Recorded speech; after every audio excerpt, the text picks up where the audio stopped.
Hello, this is my podcast for Intro to Cyberspace Part B this week. For my topic, I just want to discuss how communicating online has evolved and how I've seen it evolve personally in my lifetime. So mainly communicating online started off like as very exclusive. It was for researchers, academics, government people, as we discussed in class. Like it was just very practical, very like bare bones. And then over time it has grown. There was like early online chats like MySpace. That was early communication for back then. Email was one of the first ones, and then forums, which were very important. That was really the main place people talked back then, from what I've read. And then in my lifetime, I've seen it personally evolve like big time. I feel like because when I was younger, people who had smartphones usually weren't really on social media much. It was really just texting and calls and stuff, and you had Skype on the computer, and that's about it.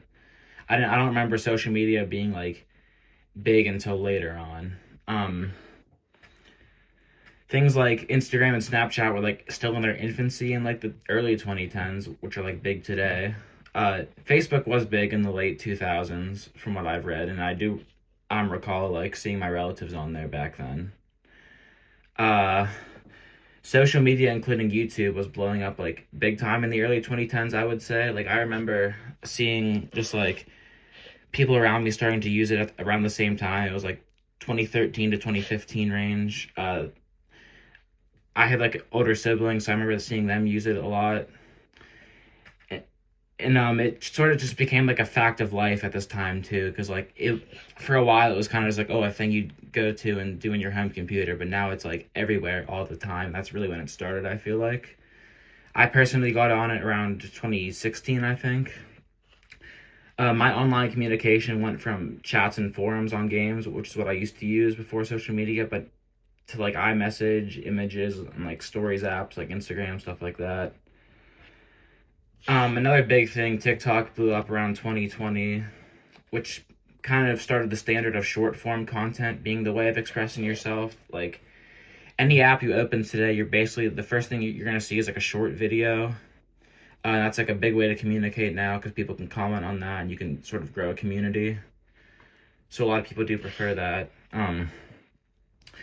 However, I do think the prevalence of online communication nowadays has somewhat made people worse off. There are benefits too, like more togetherness. I think sharing cultures is good because we can see the entire world now. Remote communication is very good, particularly for me during COVID. Like I actually made friends during COVID because I was able to talk on social media.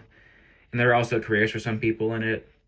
However, I do think there are some issues with the way it's going because I think people are kind of becoming isolated because there isn't that like push for real world conversation anymore. I think it sometimes gives people like unrealistic standards like about how they should live. They'll see like someone rich online and think like, oh, well, I should be like that, but don't realize that it's all like for show. Cyberbullying is a big issue, obviously.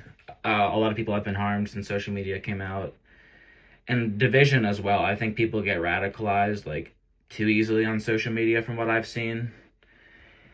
And then lastly, there's the big thing for like schools and work in particular for like attention spans. Like a lot of people just lost their attention spans on these apps that were like initially meant to be for communication.